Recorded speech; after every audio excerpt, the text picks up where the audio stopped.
Hello friend, I want to tell you about the Audi A3 car. After the problems with the early TFSI engines and the new TDI family, only improved engines debuted in the A3 8 volts, which no longer have factory defects.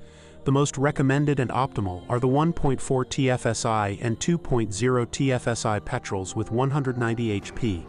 The first one in particular deserves praise because its good performance goes hand in hand with very low fuel consumption. If you're aiming for cheaper and weaker versions, then choosing the 1.2 TFSI is not a mistake either. For now, the latest 1.5 TFSI petrol engine is also doing well. The only high-risk petrol is the famous 1.8 TFSI. This engine was discontinued in 2016. It is difficult to distinguish between better and worse diesel engines in terms of failure rates, because the 1.6 and 2.0 TDI are structurally very similar. The weaker 2.0 variant with 150 HP works particularly well.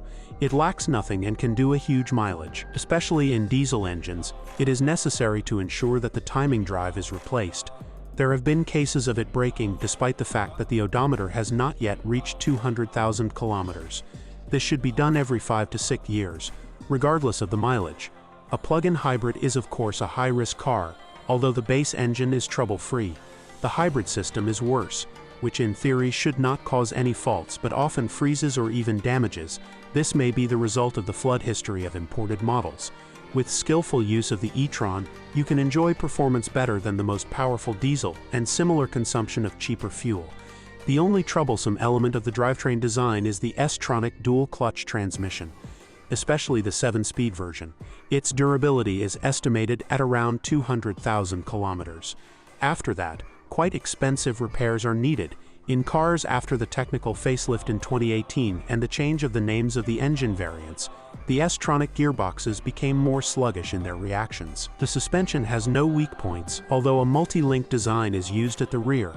Only the weaker versions have a torsion beam.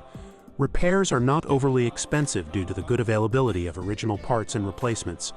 Only the replacement of adaptive shock absorbers is not the cheapest. You can't complain about the braking system either. When repairing the suspension and every 2 years or so, it is worth checking the geometry, especially in terms of the rear axle. Corrosion is not a problem with this model. The electrics are worse. It should be remembered that we are dealing with a modern car, often equipped with safety systems that may require calibration. In models with high mileage, it may be necessary to replace the lighting, LEDs. The electronics are a weaker point. Multimedia freezes, screen extension mechanisms break down. Errors popping up on the clocks often do not match the actual fault.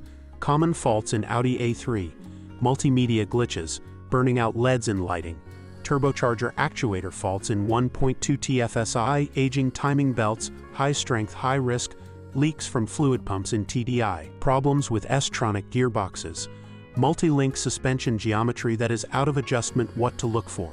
1.4 TFSI engine version, what to avoid. 1.8 TFSI engine. Thanks for listening to me. Don't forget to subscribe to the channel and rate my video.